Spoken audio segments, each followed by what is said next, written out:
Vile discuss siasa hapa without vita.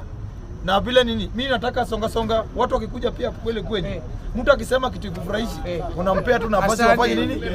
Lakini mimi nasema kila mtu ako na right na democracy ya kuuza candidate yake bila kupigana, kwa sababu hii Kenya tuko Kenya ya democracy. Si usingoje mtu aseme kitu nakufurahisha wewe kwa Raila ama kwa Ruto ama kwa Kalonzo ama kwa nini. Hiyo ndio bunge ambao tunataka. Lakini wakina songa ni kama wakina Thomas ambayo walikuwa wanataka kuona kama kweli Yesu ni mwana wa Mungu alidungwa msumalo. Lakini Yesu alisonga. Asanteni, mimi kinaenda malizia nasema on Friday, unasikia wanabunge on Friday tutafanya party hapa kama wanabunge, tutafute Christmas yetu ya kumaliza mwaka. Sawa? Sawa? Bunge power.